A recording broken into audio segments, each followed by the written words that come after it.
بسم الله الرحمن الرحيم. Assalamualaikum warahmatullahi wabarakatuh. Alhamdulillahirabbil alamin. Wassalatu wassalamu ala asyrafil anbiya'i wal mursalin wa ala alihi wa ashabihi ajma'in. Apa kabar ananda semua? Semoga ananda dalam keadaan sehat selalu dan selalu dalam lindungan Allah Azza wa Jalla. Baiklah, kembali lagi kita bertemu di pembelajaran daring ini di dalam semester 2 ini. Insyaallah pelajaran Sejarah Kebudayaan Islam atau SKI Ustaz sendiri yang akan mengajar anak-anak Ustaz di kelas 5 ini. Baiklah, di semester 2 ini insyaallah kita akan mempelajari pelajaran yang baru yang berjudul Perjanjian Hudaybiyah. Jadi anak-anak Ustaz bisa membuka di bukunya masing-masing di halaman 49 ya. Baiklah, bismillah, kita akan masuk ke pelajaran baru. Yang pertama yang harus anak-anak Ustadz ketahui ialah Perjanjian Hudaybiyah itu terjadi pada tahun 6 Hijriah atau 628 Masehi di bulan Zulqaidah. Jadi Nabi Muhammad SAW sangat rindu dengan kota kelahirannya Mekah karena sudah sangat lama sekali Nabi Muhammad SAW tidak kembali ke Mekah. Dan selanjutnya ialah Nabi bermimpi melakukan ibadah haji bersama para sahabatnya. Rasulullah SAW bermimpi bahwa beliau bersama para sahabat memasuki Masjidil Haram, melaksanakan tawaf dan berumrah di sana. Kemudian beliau memberitahukan mimpinya itu kepada para sahabat. Dan betapa gembiranya mereka mendengar hal tersebut, karena sudah 6 tahun kaum muslimin hijrah meninggalkan Mekah. Tentu perasaan rindu pada Ka'bah telah memenuhi di hati mereka.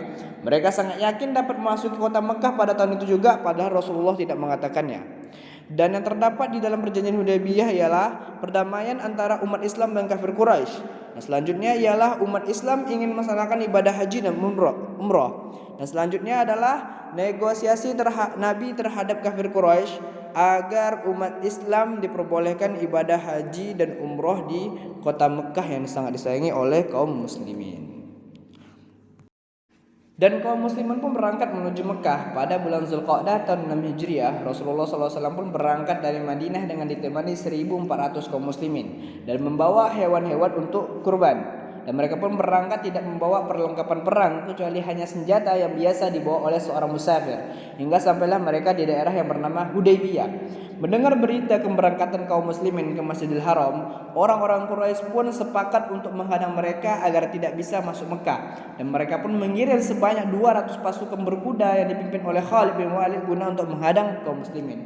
Dan Rasulullah pun mengutus Utsman kepada kaum kafir Quraisy untuk menjelaskan bahwasanya perjalanan ini hanya untuk umrah, bukan untuk berperang. Dan Nabi Muhammad SAW pun berkata kepada Utsman, sampaikanlah kepada mereka bahwa kedatangan kita bukan untuk berperang, melainkan untuk umrah, dan ajaklah mereka untuk masuk Islam. Dan Utsman pun ditawan oleh orang-orang Quraisy sampai waktu yang lama, sehingga tersebarlah isu di kalangan kaum muslimin bahwa ia telah terbunuh. Dan setelah itu terjadinya Bai'at Ridwan. Ketika berita itu sampai kepada Rasulullah SAW, beliau bersabda, kita tidak akan beranjak dari sini sebelum memerangi mereka. Kemudian beliau mengajak kaum muslimin untuk berbaiat. Mereka pun bersegera membaiat beliau di bawah pohon di sana untuk siap mati dan tidak melarikan diri. Baiat ini dinamakan dengan Baiat Ridwan karena Allah Subhanahu wa taala berkata tentang baiat ini dengan firman-Nya di dalam surah Al-Fat ayat 18, sesungguhnya Allah telah ridho terhadap orang-orang mukmin ketika mereka berjanji setia kepadamu di bawah pohon.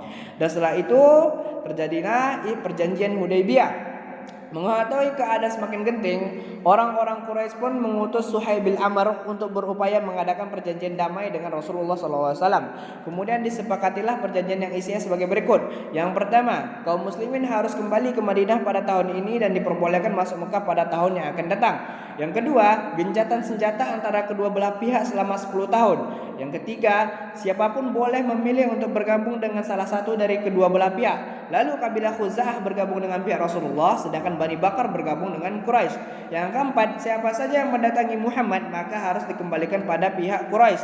Dan sebaliknya, jika ada orang-orang yang murtad dari pihak Muhammad mendatangi kaum Quraisy maka tidak boleh dikembalikan. Dan selanjutnya, pandangan para sahabat terhadap isi perjanjian Hudaybiyah. Dan mereka pun mendatangi Rasulullah SAW dan menampakkan ketidakrelaan terhadap isi perjanjian tersebut karena beberapa alasan. Yang pertama, karena Rasulullah SAW telah memberitahukan kepada mereka bahwa mereka akan melaksanakan tawaf di Masjidil Haram. Tetapi kenyataannya mereka harus kembali. Dan dalam perjanjian ini sekilas sangat merugikan pihak kaum muslimin. Dan Rasulullah SAW pun berkata kepada mereka, sesungguhnya aku ini adalah utusan Allah dan dia tidak akan menyanyiakanku. Dan nampaklah di kemudian hari bagi kaum muslimin bahwa isi perjanjian ini semuanya memberikan kemaslahatan yang besar bagi mereka. Dan selanjutnya adalah dampak positif dari perjanjian Hudaybiyah bagi kaum muslimin. Yang pertama, memberikan kesempatan kepada kaum muslimin untuk menyebarkan agama Islam tanpa adanya rasa takut. Yang kedua, diadakannya perjanjian Hudaybiyah membuat orang-orang banyak yang masuk Islam. Dan orang-orang muslim pun yang dahulu sembunyi-sembunyi sekarang berani menampakkan agamanya.